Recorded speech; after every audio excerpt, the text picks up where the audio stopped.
እንግዲህ እንደሚታወቀው ወቅታዊ ሁኔታው በከፍተኛ ደረጃ ችግር የሆነብን የመጀመሪያው ሰላም እንደሆነ ይታወቃል።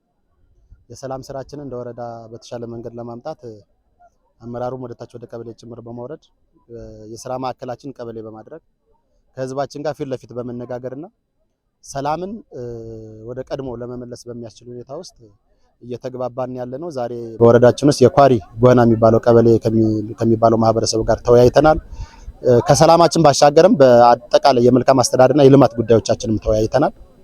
ስለዚህ ይህ ዓመት በተለይም ክልላችን የ25 ዓመት የአሻጋሪ እድገትና የዘላቂ ልማት እቅድ ያቀደበትና የተጀመረበት ዓመት ከመሆኑ ጋር በተያያዘ ለህዝባችን የሚመጥነውን ትክክለኛውን መስመር ለመያዝ ከህዝባችን ጋር መነጋገር፣ የልማት አማራጮችን በደንብ መግባባትና በሁሉም ዘርፍ የተሻለ ስራ ለመስራት የሚያስችል አውድ እንዲፈጠር ስራ ጀምረናል። በዚህ ልክ መቀጠል መቻል አለብን ማለት ነው።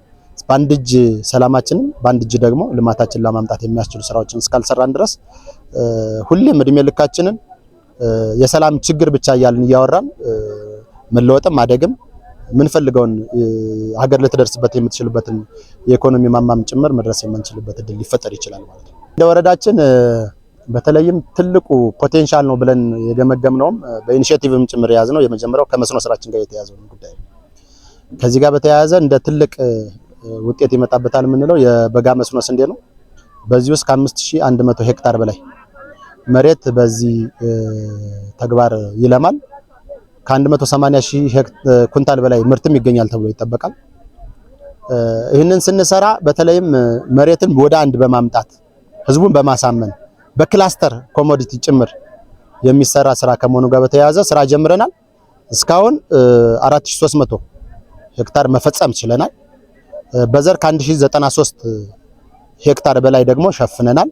ቀጣይ ምን ሸፍናቸው ቦታዎች ይኖራሉ። ስለዚህ ስንዴ ትልቁ አማራጭ ነው ማለት ነው። ሌሎቹ የመስኖ አማራጮችም እንዳሉ ሁሉ ማለት ነው። ከዛ ውጪ የተፈጥሮ ሀብት ልማት ስራችን ደግሞ ዘንድሮ ቀደም ብሎ መጀመር አለበት ተብሎ የተሰጠ አቅጣጫ ነው። በክልል ደረጃም ንቅናቄው ተካሂዷል። ታህሳስ 1 ጀምረን የተፈጥሮ ሀብት ልማት ስራችን እንሰራለን። በዛ ልክ የተፈጥሮ ሀብት ልማት ስራን መስራት ደግሞ ስነ ህይወታዊ የሆኑ ጉዳዮችን ጨምረንበት አካባቢን ወደ ቀድሞ መመለስ ምርታማነት እንዲሆን ከማድረግ አኳያ እና ውጤት ለማምጣት የሚያስችል ስራ የምንሰራበት ስለሆነ ይሄ የግድ አስገዳጅ ነው። መሬት እንድታመርት ከተፈለገ የሰው ልጅ ህይወት እንዲቀጥል ከተፈለገ በተፈጥሮ ሀብት ልማት ስራዎች፣ የአፈርና ውሃ አቀባ ስራዎች የተሻለ ውጤት ማምጣት ይጠበቅብናል። የተግባር አፈጻጸሙንም በየቀበሌው ይዘን እየሄድን ያለን፣ በቅርቡም በወረዳ ደረጃም ንቅናቄ ይኖረናል ብለን እንጠብቃለን ማለት ነው።